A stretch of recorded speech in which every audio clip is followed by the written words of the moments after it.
لات و عزا کون تھے؟ قرآن میں ان کا ذکر کیوں آیا ہے؟ بسم اللہ الرحمن الرحیم۔ السلام علیکم معزز خواتین و حضرات، عزا انسانی تاریخ کی ایسی عورت تھی جس کے حسن و جمال کے چرچے پورے عرب میں عام تھے۔ وہ نہ صرف حسین و جمیل تھی بلکہ اپنے کرشماتی انداز، دلکشی اور اثر انگیز شخصیت کی وجہ سے لوگوں کے دلوں پر راج کرتی تھی۔ عرب کے لوگ عزا کو محض ایک عورت نہیں بلکہ سیاہ و سفید کی مالکن سمجھنے لگے تھے، یعنی عزا ایک ایسی دیوی جس کے اشارے پر لوگ اپنی قسمت کو بدلتا دیکھتے تھے۔ اور دوسری جانب تھا لات، ایک نیک سیرت، با کردار اور خوش اخلاق نوجوان۔ عرب کی سرزمین پر اس کے کردار اور اخلاق کی مثالیں دی جاتی تھی۔ کہا جاتا ہے مکہ مکرمہ میں جب لوگ زیارت کے لیے آتے تو لات خود ان کی خدمت کیا کرتا تھا۔ وہ حاجیوں کو ستو پلاتا، مہمانوں کی خاطر مدارت کرتا اور ہر آنے والے کے لیے اپنے دروازے کھلے رکھتا۔ یہی وجہ تھی لوگ لات کو نہ صرف نیک انسان بلکہ خدا کے خاص بندوں میں شمار کرنے لگے تھے۔ رفتہ رفتہ لات اور عزا کی نیکی، خوبصورتی اور شہرت نے نیا رنگ اختیار کیا۔ لوگوں نے عزا کے حسن میں روحانیت اور لات کے کردار میں تقدس دیکھنا شروع کر دیا، اور یہی وہ لمحہ تھا جب عقیدت عبادت میں بدل گئی۔ مقدس کتاب قرآن مجید میں باقاعدہ بیان ہوا ہے، کیا تم نے لات اور عزا کو دیکھا ہے؟ اور ناظرین، آج کی اس ویڈیو میں ہم اسی سوال کے پیچھے چھپے حیرت انگیز راز کو کھولیں گے، اور اس ویڈیو میں ہم جانیں گے یہ دونوں افراد لات اور عزا کیسے ایک نیک انسان سے دیوی اور دیوتا بن گئے، اور ان کے نام پر عرب نے عبادت کیسے شروع ہوئی۔ بلکہ ہم دیکھیں گے لات اور عزا کے بعد منات اور حبل جیسے دیگر مشہور بت کیسے لوگوں کی زندگی، قسمت اور معاشرتی نظام میں شامل ہو گئے۔ اس کے علاوہ ناظرین، ویڈیو میں آپ جانیں گے حضور اکرم صلی اللہ علیہ وسلم اور صحابہ اکرام رضوان اللہ علیہم اجمعین نے ان سب جھوٹے خداؤں کا کیسے خاتمہ کیا۔ تو ناظرین، آخر تک ہمارے ساتھ رہیے گا، کیونکہ جو حقائق آج کی ویڈیو میں آپ دیکھنے والے ہیں وہ شاید آپ کے تمام اندازے یکسر بدل دیں۔ یہاں یہ بات واضح رہے کہ ہماری آج کی یہ ویڈیو مکمل تحقیق کے بعد پیش کی جا رہی ہے، لہٰذا ویڈیو اچھی لگے تو لائک ضرور کیجیے گا۔ ناظرین، سب سے پہلے تو یہ جان لیجئے کہ عزا دیوی کا تذکرہ مقدس کتاب قرآن مجید کی سورہ نجم میں آتا ہے۔ تاریخ بتاتی ہے عزا دراصل ایک نیک اور شریف لڑکی تھی۔ طائف کے قریب ایک ویران مقام پر وہ لوگوں کو اچانک ملی، اور چونکہ کسی کو اس کے والدین کے بارے میں علم نہ تھا، لوگوں نے قیاس کیا وہ نعوذ باللہ اللہ کی بیٹی ہے۔ وقت گزرتا گیا اور عزا جوان ہوئی، انتہائی حسین، دلکش اور باوقار عورت۔ کہا جاتا ہے جو کوئی عزا کو بری نظر سے دیکھتا وہ کسی نہ کسی بیماری میں مبتلا ہو جاتا۔ یہی بات لوگوں کے عقیدے کو مضبوط کرتی گئی، اور رفتہ رفتہ عزا ایک دیوی کے روپ میں جانی جانے لگی۔ عرب کے کئی قبائل کا ماننا تھا عزا سیاہ و سفید کی مالک ہے، دن اور رات کو بدلنے، بارش اور ہوا کے فیصلے اسی کے اختیار میں ہیں۔ وہ مانتے تھے خوشحالی، رزق اور اولاد کی نعمتیں بھی عزا کے ہاتھ میں ہیں۔ طائف کے علاقے میں اس کا ایک مقام بھی بنایا گیا جہاں لوگ جا کر نظریں چڑھاتے، قربانیاں پیش کرتے اور اپنی دعائیں مانگا کرتے تھے۔ یہاں تک کہ مکہ اور طائف کے سردار تک اس عقیدے میں شامل ہو گئے۔ لوگ عزا کے نام کی قسمیں کھاتے، اس کے لیے سونا، چاندی اور قیمتی تحفے نظر کرتے۔ کفار کا یہ عقیدہ تھا عزا ان کی حاجت روائی کرتی ہے اور خدا کے قریب لے جانے میں ان کی مدد کرتی ہے۔ ناظرین، ایک عورت جو نیکی، پاکیزگی اور حسن کی علامت تھی، وقت کے ساتھ ساتھ دیوی بن گئی، اور یوں عزا کا نام عرب کی بت پرستی کی تاریخ میں ہمیشہ کے لیے درج ہو گیا۔ بلکہ عزا کے تذکرے کے ساتھ ہی عرب کے ایک اور نام تیزی سے مشہور ہوا، اور وہ نام تھا لات کا۔ حضرت ابن عباس رضی اللہ تعالی عنہ کا قول ہے، لات ایک نیک، خوش اخلاق اور باکردار شخص تھا جو حاجیوں کے لیے ستو گولا کرتا تھا۔ وہ مکہ میں آنے والے زائرین کی خدمت اپنے ہاتھ سے کرتا تھا، انہیں ستو پلاتا اور مہمان نوازی کو عبادت سمجھتا تھا۔ اس کی نرم مزاجی، سچائی اور رحم دلی نے لوگوں کے دل جیت لیے تھے۔ پورے عرب میں لات کی دیانت داری اور پاک سیرت کے چرچے پھیل گئے تھے۔ کہا جاتا ہے اس کے برابر نیکی اور کردار میں کوئی نہ تھا، یہاں تک کہ عرب کے قبیلوں میں کہا جانے لگا لات جیسا شخص دوبارہ پیدا نہیں ہو سکتا۔ ناظرین، جب لات اور عزا دونوں کی نیک نامی اور شہرت عرب میں پھیل گئی تو مکہ اور طائف کے سرداروں نے سوچا ان دونوں کی شادی کر دی جائے۔ چنانچہ باہمی مشاورت سے یہ فیصلہ ہوا اور لات اور عزا کا نکاح کر دیا گیا۔ کہا جاتا ہے شادی کی رات وہ دونوں اپنے حجرے میں گئے، مگر اس کے بعد نہ لات واپس آیا اور نہ ہی عزا۔ لوگوں نے بہت تلاش کیا لیکن کہیں ان کا نام و نشان نہ ملا۔ یہ وہ لمحہ تھا جب افواہوں نے عقیدت کا روپ دھار لیا۔ لات کے چاہنے والے کہنے لگے لات اور عزا ہمیشہ کے لیے امر ہو گئے ہیں، جبکہ عزا کے ماننے والوں کا کہنا تھا کسی مرد نے کبھی عزا کو ہاتھ نہیں لگایا اور اس کی پاکیزگی کو آسمان نے اپنے پاس اٹھا لیا ہے۔ ان کے غائب ہونے کے بعد لوگوں نے ان کے نام پر بت بنا لیے جو عرب سرزمین میں پہلی بت پرستی میں مبتلا ہوئے۔ اس لیے عرب سرزمین پر لات اور عزا کو سب سے بڑے اور مقدس ترین بتوں کا درجہ دیا جاتا تھا۔ مکہ کے مشرکین کا عقیدہ تھا لات خوشحالی، زرخیزی اور خوبصورتی دیتا ہے، جبکہ عزا دن اور رات، روشنی اور تاریکی، موسموں پر اپنا اختیار رکھتی ہے۔ لوگ ان کے ناموں پر قسمیں کھاتے، ان کے بتوں کے سامنے منتیں مانگتے اور یہاں تک کہ ان کے لیے جانور بھی قربان کرتے۔ یوں وقت گزرتا گیا اور ایک دن ایسا آیا کہ عقیدت عبادت میں بدل گئی۔ لات اور عزا جو کبھی نیک انسان تھے اب عرب کی سرزمین پر دیوی اور دیوتا بن چکے تھے۔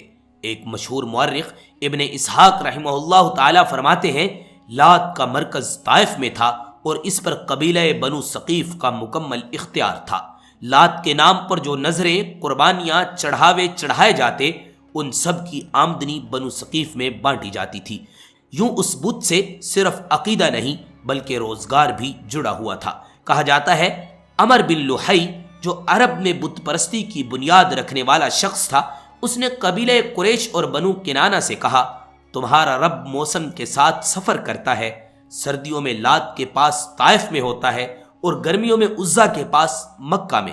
بس پھر کیا تھا، لوگوں نے ان دونوں کی تعظیم شروع کر دی، ان کے لیے حجرے بنا دیے، ان کے سامنے قربانیاں چڑھانے لگے۔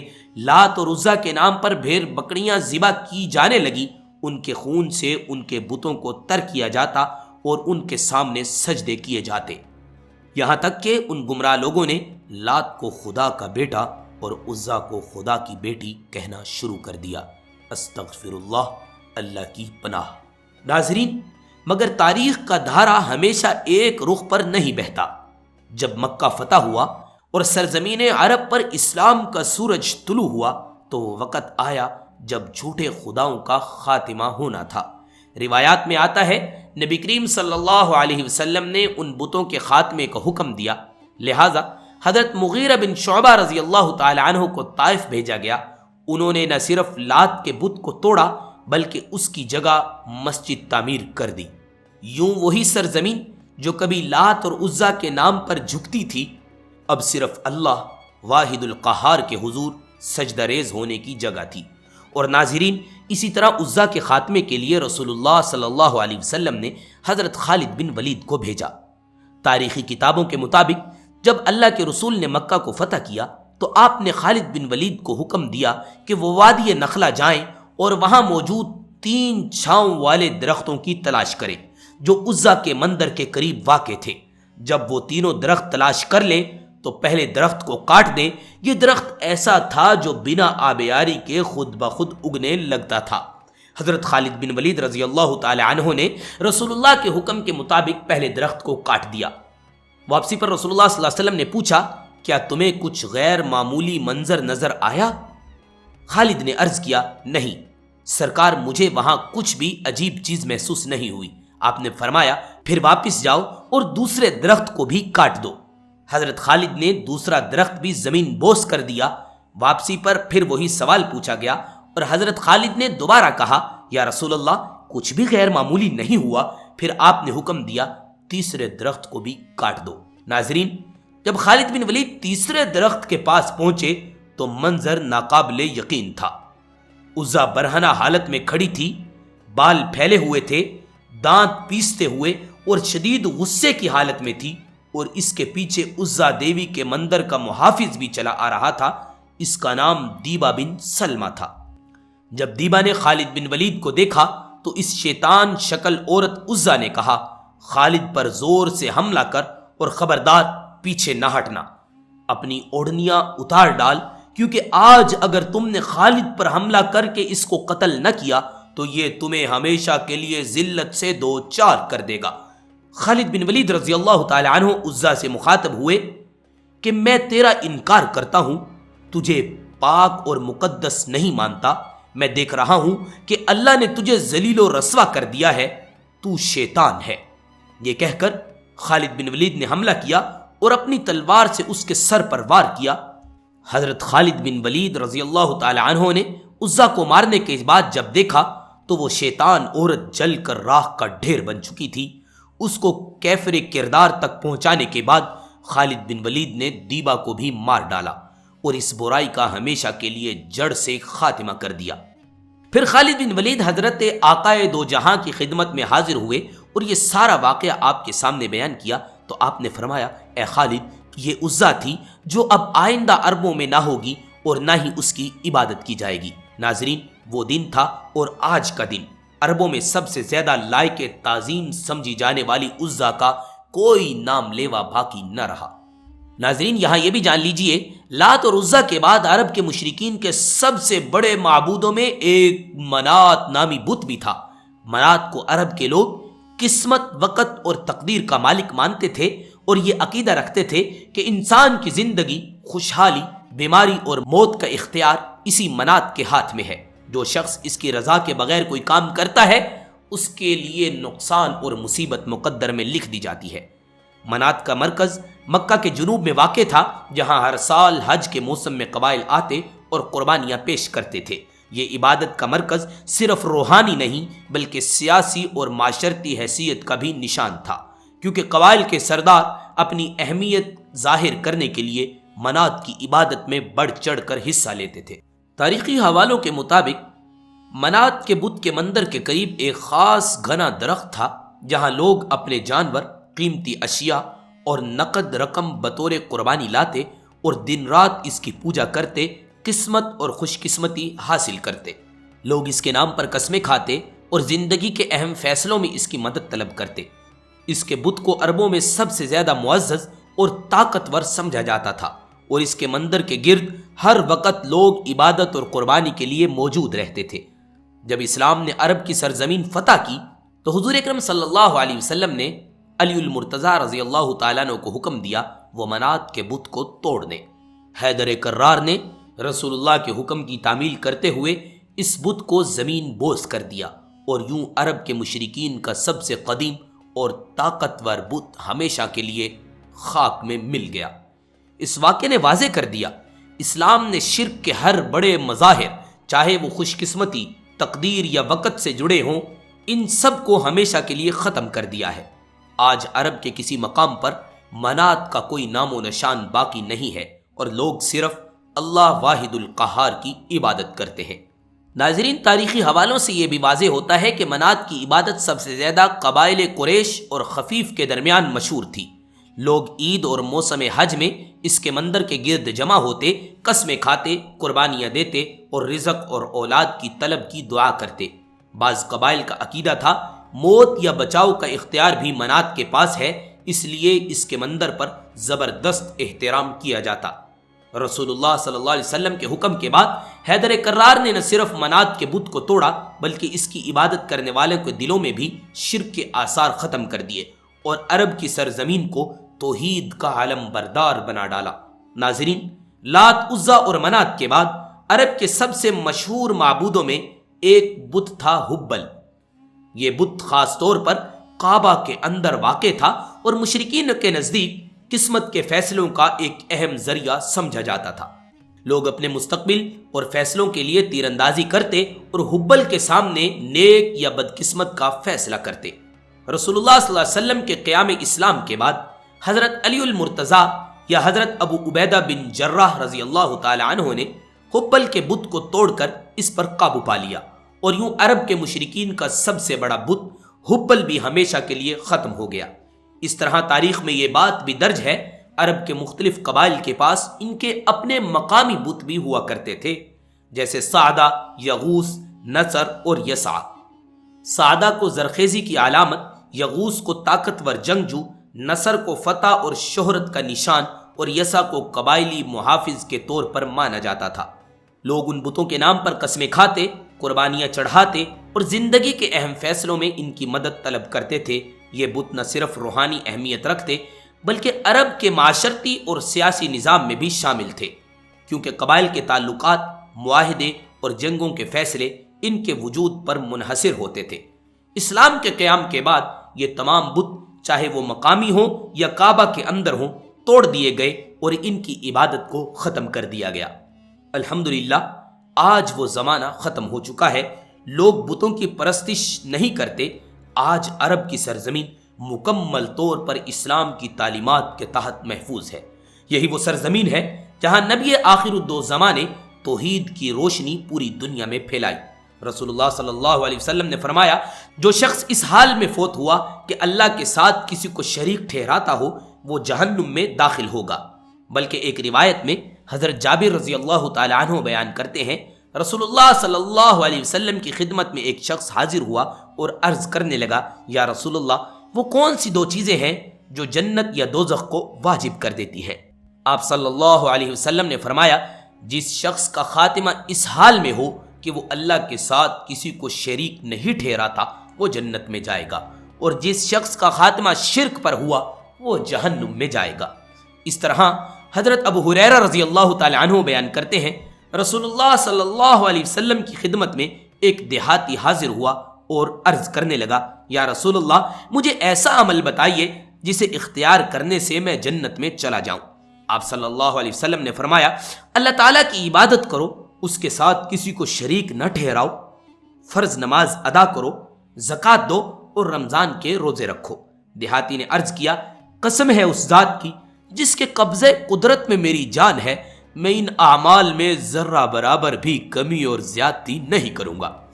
جب وہ شخص چلا گیا تو رسول اللہ صلی اللہ علیہ وسلم نے فرمایا، اگر کسی کو اہل جنت میں سے کسی جنتی شخص کا دیدار کرنا ہے تو وہ اس جاتے ہوئے شخص کو ایک نظر دیکھ لے۔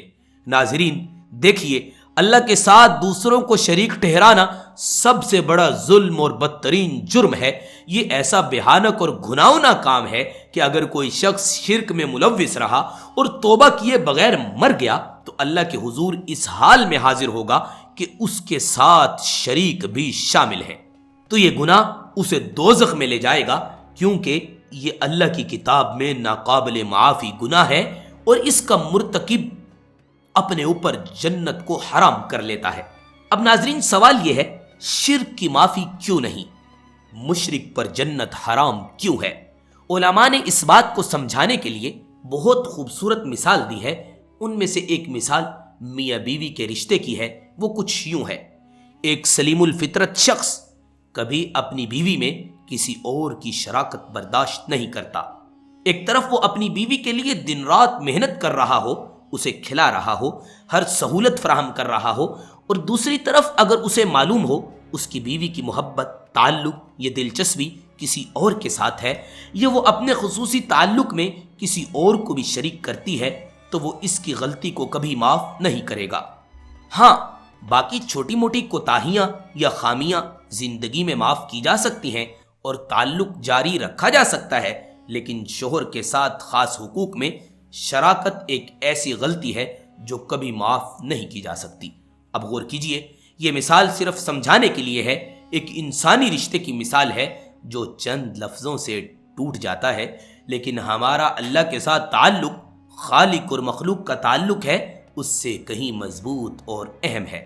ہمیں سمجھنا ہوگا کہ اللہ ہمارا خالق ہے، مالک ہے، رب ہے۔ ہم چاہیں یا نہ چاہیں وہ خالق و مالک ہے۔ جس طرح کوئی اپنے والدین کے رشتے کا انکار نہیں کر سکتا، اسی طرح اللہ کے ساتھ اپنے مخلوق ہونے کے رشتے کا انکار بھی ممکن نہیں ہے۔ ناظرین، اسی مثال سے علماء نے یہ سمجھانے کی کوشش کی ہے کہ ہم پیدا تو اللہ کے ذریعے ہوتے ہیں، رزق بھی اللہ دیتا ہے، اور ہماری ساری زندگی کا نظام بھی اسی کے سر چلتا ہے۔ کیا کبھی ایک لمحے کے لیے بھی کوئی دوسرا حقیقتاً ہماری زندگی برقرار رکھنے کے عمل میں شریک ہے؟ نہیں۔ تو پھر خدا کی غیرت کو کیوں گوارا ہو کہ ہم اس کی مخلوق ہو کر اس کے ساتھ کسی کو شریک کریں؟ ہمیں زندگی وہ عطا کرے، ہماری نیاز مندیاں کسی دوسرے کے لیے وقف ہوں، ہمیں رزق وہ کھلائے اور ہم عبادت کسی اور کی کریں، ہمیں زندگی وہ عطا کرے اور ہماری پیشانی کسی اور کے چوکھٹ پر جھک جائے، اور ہمارا خوف اور امیدیں کسی دوسرے کے ساتھ وابستہ ہوں؟ نہیں ناظرین، یہ کیسے ہو سکتا ہے؟ ہم سب کچھ اللہ کی طرف سے حاصل کریں اور سر جھکائیں کسی اور کے دربار پر؟ ایسا ممکن نہیں، یہ خالق کائنات کو برداشت نہیں۔ شرک کی بنیاد میں یہ خیال کار فرما ہوتا ہے کہ اللہ کی طرف کسی کمزوری، محتاجی یا عیب کو منسوب کیا جائے، حالانکہ اللہ ہر کمزوری، ہر محتاجی، ہر عیب سے پاک ہے۔ یہ توہین ہے، ایک ایسا ظلم ہے، ایک ایسا جرم ہے۔ کوئی شخص اللہ کے ساتھ کسی اور کو شریک کرے، اس کی عظمت کو پامال کرے، یہ توہین ہے۔ خالق کائنات اس توہین کو کبھی برداشت نہیں کرے گا۔ یہی وہ جرم عظیم ہے جس کی معافی بارگاہ یزدانی میں ممکن نہیں، اور یہ معاملہ ایسا حساس ہے۔ سیدنا جابر بن عبداللہ رضی اللہ تعالیٰ عنہ فرماتے ہیں، ایک شخص نے نبی کریم صلی اللہ علیہ وسلم سے پوچھا، یا رسول اللہ، دو واجب کرنے والی چیزیں کیا ہیں؟ آپ نے فرمایا، جس کو اس حال میں موت آئے کہ وہ اللہ کے ساتھ کسی کو شریک نہ کرتا ہو، وہ جنت میں جائے گا، اور جس کو اس حال میں موت آئے کہ وہ شرک کرتا ہو، وہ جہنم میں داخل ہوگا۔ ناظرین، سبھی انبیاء ایک اللہ واحدہ لا شریک کی عبادت کا حکم دیتے آئے ہیں۔ تمام انبیاء اور رسول بت شکن تھے۔ اسی صراط مستقیم پر گامزن رہنے کے لیے امت مسلمہ کے لوگ اپنی بساط کے مطابق برسرے کار رہے ہیں۔ اس مقدس جد و جہد میں سب سے زیادہ اس مقدس خطے کے فرزندوں کا حصہ ہے جہاں بت شکن مسیحا، انسانیت، راہبر کائنات رسول اکرم صلی اللہ علیہ وسلم نے اپنے شب و روز بسر فرمائے۔ آپ کے وصال کے بعد یہ سلسلہ رکا نہیں اور نہ ہی کبھی رکے گا۔ مسلمان اپنے راہبر و رہنما سپہ سالار حضرت محمد صلی اللہ علیہ وسلم کے احکامات پر چلتے ہوئے ہمیشہ بت شکن رہے ہیں، رہیں گے۔ تاریخ بھری پڑی ہے ایسے واقعات کے ساتھ کہ کس طرح مسلمان سلاطین نے کافروں کے بڑے بڑے عبادت گاہوں کو زمین بوس کیا۔ برے صغیر پاک و ہند میں کروڑوں بتوں کی پوجا کی جاتی تھی۔ جب 712 ہجری میں محمد بن قاسم نے ایک مسلمان عورت کو ایک بت پرست ظالم راجا کی قید سے آزاد کرنے کے لیے جہاد کیا تھا، یہ جہاد بت شکنی کے لیے تھا، بتوں کو تباہ و برباد کرنے کے لیے تھا، اور راجا دہر کی سلطنت کو تہو تیغ کرنے کے لیے تھا، اور ایسا ہوا۔